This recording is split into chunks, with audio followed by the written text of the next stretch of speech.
Hi, welcome to my presentation of overcoming test anxiety. My name is Nate Morell. I'm the Assistant Director of the Wellness Center Counseling Services. So if anything comes up while listening to this or you want some extra information or some extra help, please look me up. My email is right there. I'd be happy to help you with whatever questions that you have. All right, so let's just jump right in and get started. All right, so from the very beginning, I think the most important thing to take out of this is that managing test anxiety is a skill that anybody could learn. It just takes some effort. It's like a perfect golf swing. You know, you might watch Phil Mickelson or Tiger Woods hit this beautiful swing, and you might just feel like, well, they were born like that. But really what happened was 10,000 hours of practice and coaching, and it's the same thing with test anxiety. So if you're struggling with that now, that's okay. With the right kind of positive attitude and the right effort, you can definitely really build those skills. And hopefully this presentation will be the catalyst to that. And again, we're not going to really ever get rid of anxiety. It's part of who we are. It's evolutionary. We need it to survive. But we can manage it. We can get to a point where it's not getting in the way of us thriving and really doing our best. What is anxiety? Well, anxiety is normal and it's complex. So again, everyone has anxiety. It's a normal part of being human, but it is a complicated thing. There's physical symptoms and there's mental symptoms. Let's start by looking at the physical. Now, these are all normal. So if you ever experience any of these, it can be very uncomfortable, but this is a normal part of the process. So having sweaty palms, your heart racing, upset stomach, feeling shaky, tense muscles, tense shoulders, tense in your chest. All of these things are normal reactions. Sometimes even the tightness in your chest and the shortness of breath could lead to panic attacks. And a lot of times what happens is when we lean over and our breathing becomes shallow, our brains aren't getting enough oxygen. And carbon dioxide sensors in our brain kind of go off, and it sends signals to our body that we're drowning. But really what's happening is just that we're leaning forward and breathing through our upper chest and a little too fast. So, again, that could be fixed through slowing down, sitting up, building some relaxation techniques, and that's something that we're going to look at in a little bit. All right, so let's look at the mental symptoms. Again, these are all totally normal. Worrying, obsessive thoughts, you just can't get the thought of failing the test out of your mind. You doubt yourself. You can't really settle down. You feel like your brain just goes blank and you lose everything that you had studied so hard to get. Being irritable, you can't sleep. These are all normal. And I think everyone experiences these at some point in their life. It becomes a problem when these symptoms get in the way of being able to take a test or to be there for your family or to go to work. And that's where it kind of crosses the line.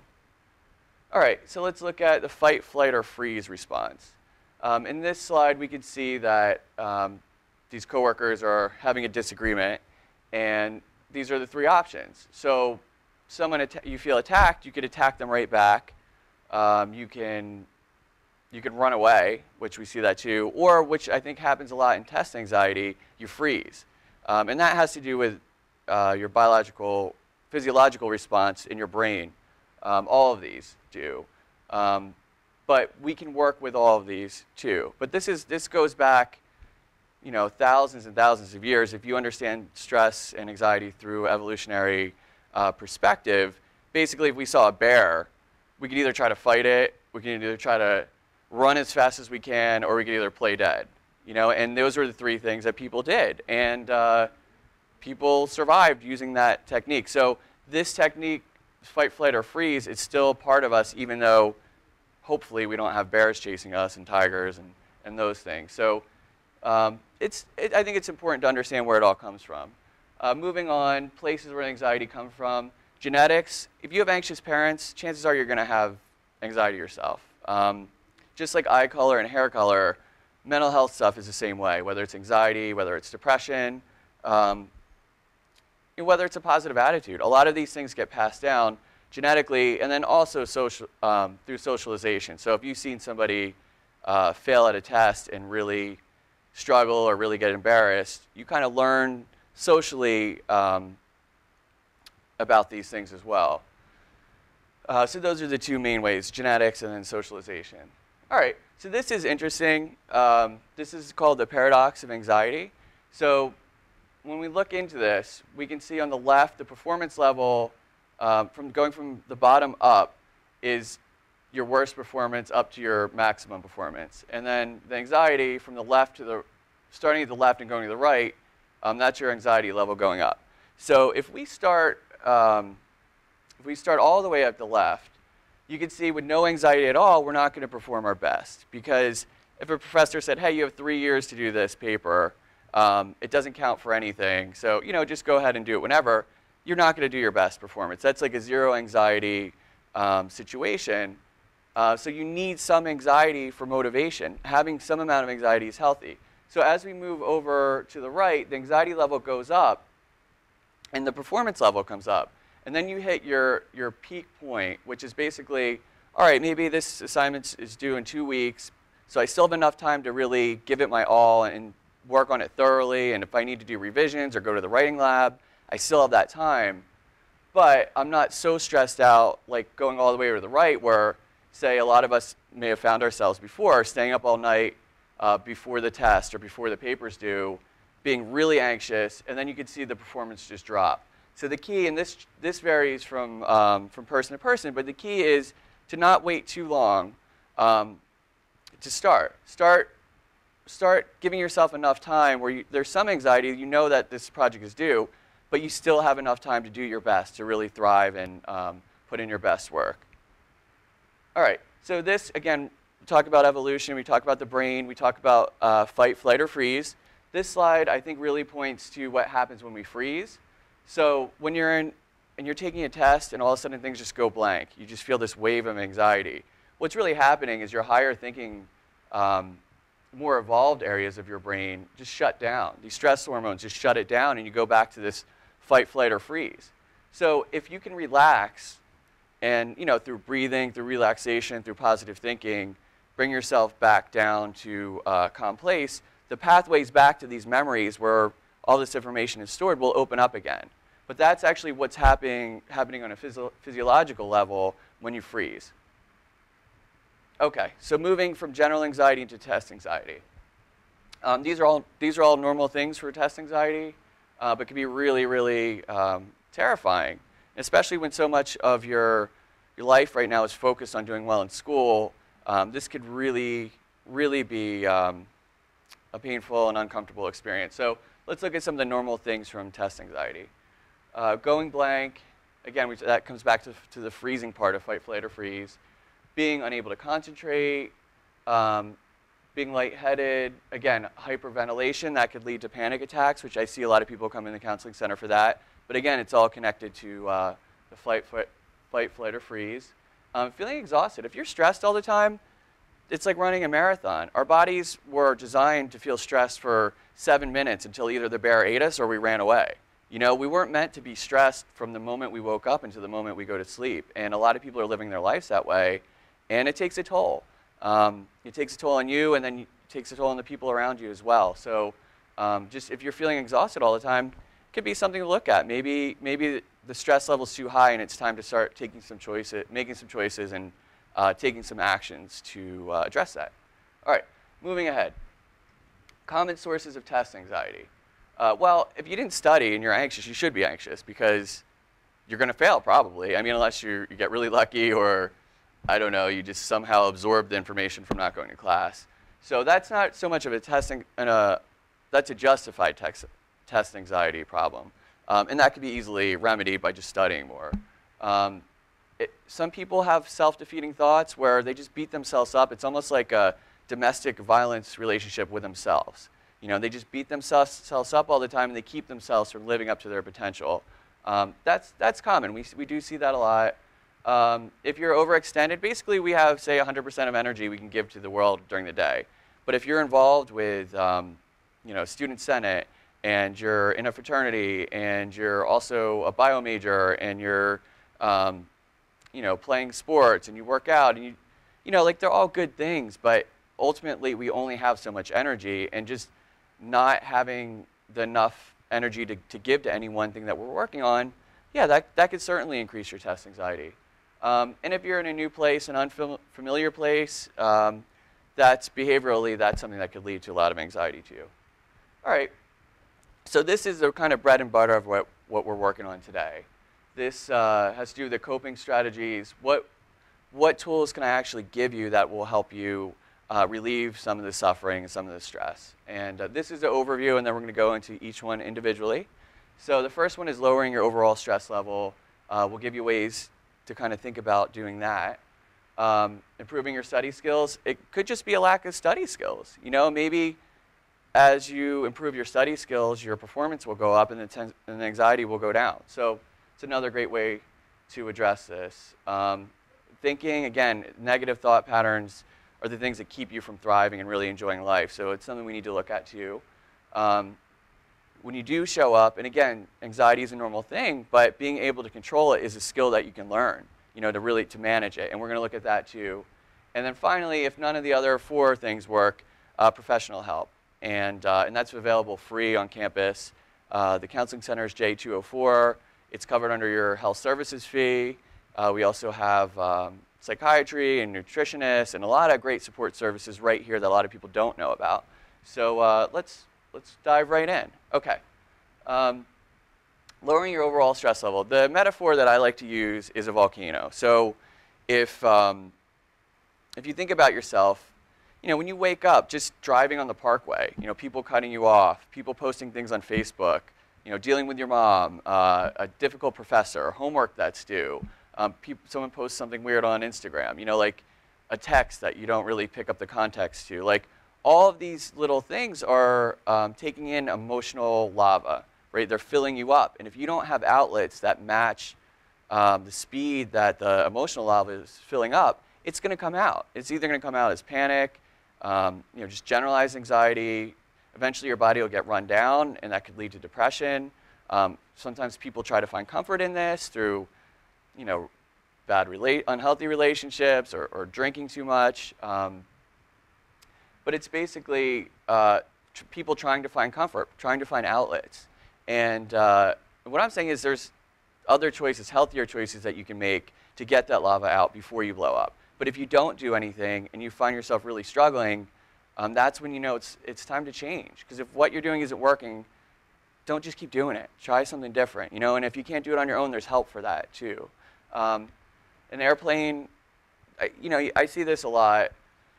It's a cliche we use in therapy, but basically, if you're in an airplane, it's going to crash, right? They say, all right, take care of your kids, get your kids and your family and friends hooked up with their oxygen only after you put your own oxygen mask on. Because if you're not well and healthy, what good are you to anybody else? So you have to kind of look at your own life and say, all right, how much of my life am I focusing on me being healthy and well, and how much am I putting into other people's lives?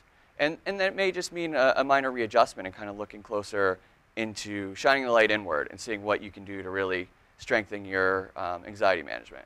Okay. Examining your priorities. I see this a lot with a lot of our high-functioning students. Again, student senators may come in and they're involved with so many amazing things, but there are too many good things. And what's really the most important? Is it school? Is it friends? Is it family? Like, what are the key areas in your life that you really need to put the most attention to? And looking at that, I find, could be helpful.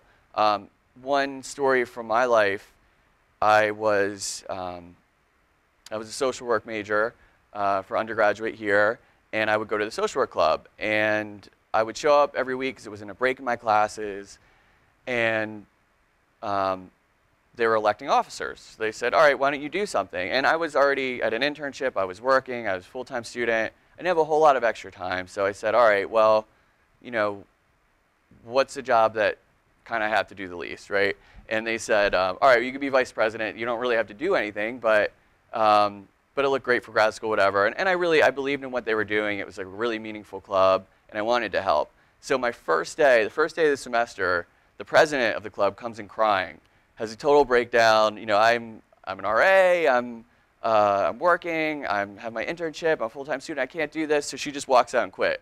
So it ended up being my project. I had to kind of lead this club every week, and at that point, I was I had some fear of public speaking. I would get sweaty palms. My stomach would get upset. I really didn't like it at all. I had a lot of anxiety about that. But because I had to speak to these big groups every week, just from exposing myself to the anxiety, I got less and less anxious. And it ended up allowing me to grow. And the president of the club, who left, she actually did well because she was able to step back and just focus on, being an RA and being a student and her internship. So we all did well. But she needed to kind of step back in order to focus on the main things, and that actually allowed me to grow. So it worked out for everybody. So if you feel like, all right, I'm overextended, but I can't do this because people aren't going to be able to handle it, they will. I mean, there'll be some growing pains in that, but really, if you put your self-care and your health and your wellness as a priority, it's beneficial for you, but also for the other people around you, too. All right. So again, lowering your overall stress. I'm very holistic. If someone comes into me for therapy, I don't rush them into a psychiatrist to get them loaded up with medications. I like to try to do everything holistic and natural first. So some things to kind of look at. If you're cracked out on 6 Red Bulls and you're not really taking any nutrients, it may not even be so much a problem with test anxiety. It may be that you're malnourished and that you're so loaded up with chemicals and caffeine that it's just you can't really function at your best. So people don't think like, all right, eating well, eating like plant-based foods and taking care of your body really affects your mind, but it does because they're all interconnected. So we have an amazing nutritionist, Kim Raring. Her information's up here. Free evaluation. She can give you tips on where to eat well on campus. Even if you're going to Johnny Rockets, what's the healthiest thing you can get there? Having breakfast. Like if I'm in my 8:30 class and I need to eat breakfast and I'm really hungry, what's my attention level like? What's my ability to focus on this test? I feel like those things are all interconnected. So I would definitely encourage you to kind of start here. I'm running an Eating to Thrive group that's going to be bi-weekly. It's basically myself and the nutritionist, Kim Raring, and we give you psychological and nutritional strategies for eating to thrive, to doing well. All right, exercise, your brain and your body are interconnected. So what happens when you do, say, 25 minutes of cardio, your brain kicks up serotonin, which is the same neurotransmitter in your brain that drugs like Prozac and Paxil make more of. But you can do that from 25 minutes of cardio, which will help you with your test anxiety and also give you an outlet. Bringing it back around to that volcano, again, it helps you release some of that emotional energy. And there's no side effects from that. And there's tons of places on campus. We'll talk a little bit about that later. But again, it's an indirect intervention, but it will really help with the test anxiety. And again, there's so many things available here. Weights, cardio, club sports, Zumba, yoga. All of these things are amazingly helpful and free, and they're on campus. So if you want to get better, you can. You just got to put that effort in and really earn it, which I think is what really everything I'm saying today really comes down to. Getting enough sleep. Like, people are so proud of not sleeping, and but it's really, for your brain to function at its highest level, you need to sleep. So I think that again comes back to the holistic interventions. Try this stuff first, maybe, before coming into therapy, because I feel like you'll get, just out of eating and exercising and taking care of yourself, that alone may reduce anxiety enough where you don't need therapy. All right, so let's look at study skills. Again, cramming the night before is not a good idea. I feel like everybody's kind of found themselves in that spot, and we all know it doesn't work, because basically what happens is the memory is stored in your brain. And if you cram the night before, it's basically one pathway back to this memory. If you look at the information, say, over a couple weeks, even just like, say, 10 or 15 minutes at a time, each time you look at it, it's another path back to that memory. So instead of putting all this time the night before, spreading it out over a couple weeks or shorter amount of times, you're going to be able to access that information a lot easier. It's just basically how our brains function. Procrastination is a choice. I know most people here procrastinate, and that's the norm. If you find yourself procrastinating a lot, you're totally in the majority. But what I want you to know is that that's a choice. If I sit here and wait until my anxiety keeps building and building and building, and then putting in the work at the last minute and not really living up to my potential, well, that's a choice. I'm going to do it anyway. So why not just like jump right in when I get the assignment? Well, I have enough time to work on it. If I need help from the math lab or the reading lab, I can go there. That's a choice. You don't have to get stuck in the cycle, especially if it's a cycle that's causing you to suffer. I want you to, from listening to me, to be empowered to change and not to have to do the same things over and over. Okay, so scheduling time. We all have phones. There's a lot of great planners and organizers that you could use right in your phone, set alarms. This is for people who maybe aren't studying enough. If what you're doing isn't working, come up with extra ways to do it. And again, your preparation, you're not going to be perfect, but you don't need to be perfect. You just want to learn most of it. Again, looking over, reading the directions. Before you get started, taking a few minutes to just kind of breathe, focus in on your body, and kind of center yourself where you are. Comes back to 3x5 cards. You can use your phone or your tablet too. Again, having the information on you, and say if you have an hour between classes, spending 20 minutes to go over the information there. All right, practice is a key. Again, the more times you access the information, the better the pathway to the memory in your brain. So you really want to do as much as you can with that. Everyone has different learning styles. For me, I like to teach people things, and if I can do that, I learn it really well. I have other friends who are audio learners, and they'll read their definitions from psychology into their phone, and they'll walk around with headphones, or when they're driving, they'll play them back, and they'll listen to them, and that audio kind of learning access point works best for them. Other people, it's visual.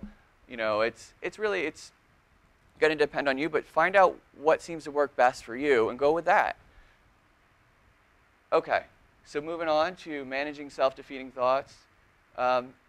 In this example, I think the best thing to do is to think about a scale. So this person is someone who's suffering from test anxiety. The thought they have is, I'm going to fail this test, and then I'll have to drop out of school. Right? It's a pretty intense thought. And now we're looking at the scale. We're looking at the evidence for and the evidence against. So on the one side of the scale, they failed a test in 3rd grade. They feel really anxious. The professor's tough. I mean, I think a lot of people have been in similar situations. And then you have to kind of look at the other side. What's the evidence against this? Well, they've practiced relaxation. They have positive thoughts to focus on. And they've put in work studying, So they kind of balance it out, and then they come up with a new adaptive thought, which is, while I'll likely feel some test anxiety before and during the test, I most likely will do well in the test, especially since I've put in the work studying, as well as building my stress management skills. So, when we get these awful thoughts, these really scary thoughts, you got to step back from it, take a deep breath, look at the evidence for, look at the evidence against, and then come up with a new thought, an adaptive thought. And that's kind of taking control of your thinking instead of letting your thinking kind of just bully you and push you around. All right, these are thought patterns. We all do some of these, but if you find yourself doing a lot of these or some of these all the time, it's going to get in the way of you being able to be happy and to be well. And it could be a thing that you address in therapy. Or there's a lot of great cognitive behavioral therapy workbooks out now that you could actually even do a lot of this stuff on your own. All right, so here are some unhealthy thought patterns. Black or white thinking. We see that a lot of times in addictions where someone could either have to get completely drunk or they can't drink at all. One drink is too many, 1,000 drinks is never enough. It's like all or nothing. Either someone is, they're an angel, they're amazing, they're this great person, or they're horrible. They're this horrible person. And really things aren't black and white. Everything's usually shades of gray, and if you get caught in that black and white thinking, that's going to get in the way of being happy. Exaggerating, you're timesing everything by a million. Is this really going to matter in 5 years, in 10 years? Is this as bad as you feel like it is emotionally right now? Like, again, it's taking a step back and looking at the evidence for and against that. Filtering. I've had a lot of students come in for therapy. They're in physics and calculus, but they're no good at math because there's one person in the class that's better at math than they are. So, if you find yourself really seeing the negatives about yourself, but you can't, and try it right now. Try to think of 5 or 10 things that you like about yourself. If you can't do that, but you can think of 5 or 10 negative things about yourself, that's a problem. And you can't really be happy that way because you're focus on seeing the negatives. You could retrain your brain to see the positives again, but that's a process. Discounting, again, you're rejecting anything positive and you're only focusing on, say, the 1% of things that were negative. Catastrophizing, that was kind of like our previous example where the person said, oh, well, I'm going to fail this test, I'm going to have to drop out of school. Even if they failed the test, chances are they wouldn't have to drop out of school and there would be other things that you could do. But if you find yourself thinking in those drastic terms, it's going to interfere with your ability to be happy. Judging, everything ought to be this way. If you find yourself saying things should be this way or things ought to be this way a lot, there's a lot of judgments in that. And things are the way they are. Reality is the way it is. And it's kind of accepting that that brings you to peace. When you kind of push your judgments on everything, things are never going to turn out exactly the way you want them. People are never going to be the people you want them to be. So you're going to be perpetually unhappy. Mind reading, you know, someone walks by you and they don't say hi, you think, oh, well, she must be mad at me because I didn't say this to her yesterday or whatever, and we can go through a whole thing. We're assuming we know what someone else is thinking, but really, who knows what happened with that other person? Maybe they had an argument.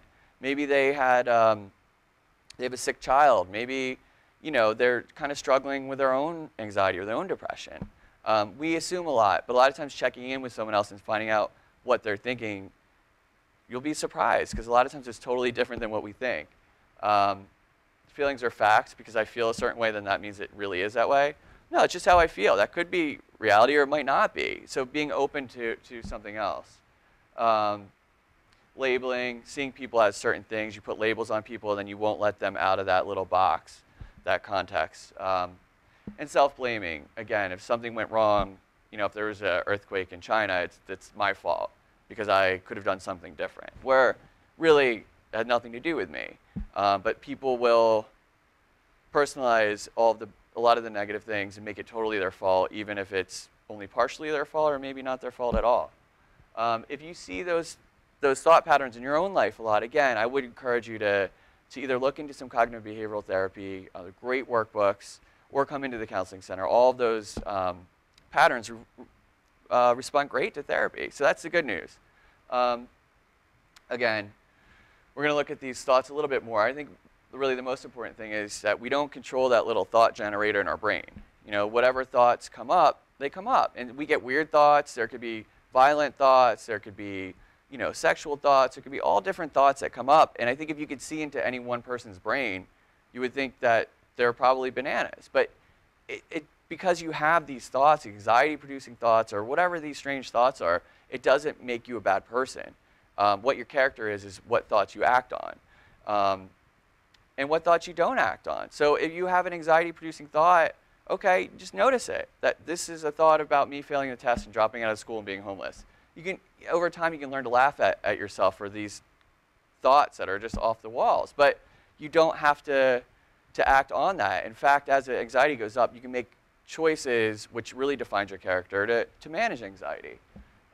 Centering techniques and letting go of obsessive or thoughts about being perfect. That's a pretty helpful skill. Basically, if you were doing that in class, you know, you'd want to sit down, kind of sit up, focus on your breathing, maybe just even counting your breathing up to, say, 10, and then starting over, making sure that your lungs are totally filling with air, and making a note, say, all right, let me come back to my center. Let me be here in this moment. What's going on? What do I feel? You know, you might tune into your body, like what does your body feel like sitting in the chair? What's the temperature of the room? You know, what do you see? What sounds are you hearing? You're kind of taking your mind off of those obsessive thoughts and coming back into the grounding of this moment. And you can do that anytime. Anytime you're anxious, you can always do that. Now, what will happen is anxiety will come back up in a minute or two, but then you can reground yourself again. So you always have power. You know, even just something as simple as focusing on your breathing. Breathing in for 3 seconds, holding for 3 seconds, breathing out for 3 seconds, leaving your breath out for 3 seconds, and starting over. Something as simple as that. What that'll do is it'll send more oxygen to your brain, which will send a signal to your body to relax, that you're okay. You know, you're getting oxygen, that things are okay. And again, taking control of your breathing is another way to take control of your body, which is another way to take control of managing your anxiety. So it all ties in together. Um, positive self-talk. This is something I'm really big on. Again, you don't want to get in this domestic violence relationship with yourself. You want to build yourself up, you know, and you see, like, if you're a fan of baseball, everyone has like their walkout song, you know, or you watch boxers or MMA fighters, they all have like their song to walk out to get pumped up to. And I feel like we all kind of need our own personal walkout songs, you know, and that could be your positivity playlist that you come up with on iTunes or Spotify or whatever, you know, and you really, you put effort into building up your positives, into getting psyched up. And yes, you know, I'm going to go out, I'm going to do well on this test. I'm going to, you know, I work with athletes, and I can tell you, if I had a baseball player and I tried to have him visualize striking out and going up, and I had another baseball player, I had him visualize hitting a home run, I can guarantee you that the person who visualized hitting a home run is going to do a lot better. And there's no difference between that and doing well on a test. They're just different behaviors. So you want to get into a mode of pumping yourself up mentally, through music, whatever it takes for you. But you want to go there like ready, like, yes, I'm ready to do this. I'm ready to do something amazing. I'm gonna succeed here. I'm gonna do really well. And you may not always do well, but you're giving yourself the best chance to succeed if you go in with that positive attitude. And attitude's something we can control. You know, we can't control bad things happening to us, but we definitely can control our attitude. Again, coming up with healthy alternative thoughts for these negative thoughts, instead of saying, oh, I'm a failure, I'm just gonna freeze and flunk. You know, you wanna come up with your positive thought. I've studied hard. I can do this. You know, I know I can do this. I've put in the work. I'm gonna do great. You know, I'm gonna make everybody proud of me. Like coming up and like building yourself up and focusing in on that thought. When those negative thoughts creep in, coming back to yourself, centering yourself, and then focusing in on the positive. All right. So this is probably the best time in the history of the world to have anxieties. There's so many great treatments for it, especially test anxiety. So deep breathing, breath meditation. There's a free app on Android and on iTunes. It's called Tactical Breather. It was made by the military for soldiers in war zones. It's basically what I was talking about before, about a pattern of slowing down your breathing, and which physically makes your body calm down. And if this works for soldiers, you know, in Afghanistan, you can imagine, you know, students taking a test, it'll be helpful for you guys too. Insight timer, that has to do with mindfulness meditation, which is basically a process of just tuning into your breathing, watching your breathing, letting go of these thoughts, keep coming back to your experience. They also have guided meditations on Insight Timer. There's also guided meditations for anxiety on YouTube, everywhere. You know, there's so many great things. On campus, we have meditation twice a week. Yoga, if you're not someone who can really sit there and spend 5 minutes watching your breathing, yoga is kind of a more active form of that. There's a lot of breath work there and tuning into your body and not running away from discomfort, staying there. And then at the end of yoga, there's this corpse pose where you're kind of tuning into your breathing, and it's a really deep relaxation. So there's one that I do on YouTube, which is a general yoga class anybody could do. I mean, if you haven't worked out in 20 years, maybe check with a doctor, but in general, it's a pretty good class. Centering skills we talked to, visualization, again, that's just like the baseball player hitting a home run, imagining yourself doing well and going out and then achieving that. And then progressive muscle relaxation, that kind of just starts with going through, say, your arms and legs and tensing them for 5 seconds as hard as you can and letting go. And you would kind of go through all of the areas of your body. Basically, that kind of hits on the same notes that yoga does, in that we store anxiety, I think, in our bodies. So for me, I might feel it in my shoulders or in my stomach. Other people might get it in their hands or wherever. You know, it could be your chest, it could be anywhere. So basically, by kind of tightening your body and then letting go, it's physically letting go of some of that anxiety. And yoga can really help with that too. So I encourage everybody to get involved with that. All right, these are some events we have coming up. Again, there's mindfulness meditation. I'm not going to do a whole instruction on it now, but there's great instruction right here on campus. Twice a week, there's an afternoon session, and there is also an evening session that's over to the right. I'm not sure if you guys can see the text. I know it's very small, because the reason was actually kind of a good reason. We have so many programs going on right now. Just weekly events, meditation, Zumba, yoga, social club. If you're anxious about talking to people and you can't make friends, we have a social club you can go to every week. Yeah, yoga's twice a week. We have soul collage, which is, it's not art therapy, but it's like an art expression, which if you're more artistic and you're anxious, that's a great way to kind of get some of those emotions out. Wellness support groups, anxiety support groups, Eating to Thrive.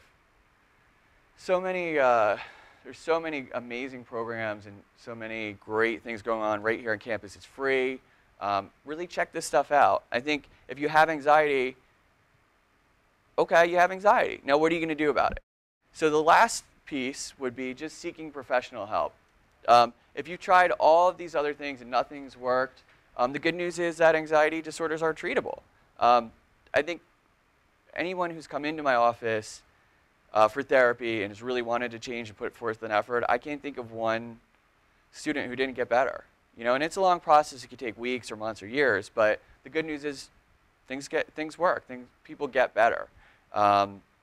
And if therapy alone isn't enough, there's amazing medications now as a backup. So if you are suffering, you don't have to. You don't have to suffer anymore. Just make an effort, stay positive, reach out. There is help right here.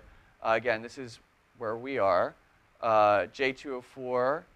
Call, make an appointment. It's free. You know, I'd really, even if it's something as you feel is small or is a waste of time, if it's a big thing to you, you know, like, get help. You know, I want everybody who's suffering to not have to suffer. And if I can be some part of that process of somebody getting better, you know, that's the best thing in the world for me. Also, we have a learning access center. And if, say, you have, you know, test anxiety, there's accommodations that could be made too. So a lot of great support. I wanted to thank everybody for listening to me. I didn't do this in front of the audience, so I'm hopeful that some of this got through and I didn't put everybody to sleep. This is just our summary. So again, there's no magic wands. I don't expect that you're going to listen to this and everything's going to be perfect. But practice some of the skills that we talked about, and if you need extra help, it's here. It is work, unfortunately, but it's worth it. It's your life, and it's earning your wellness, which I'd love to see everybody do. Something you can do. And again, I want to thank everybody for your time, and have a great day. Thanks.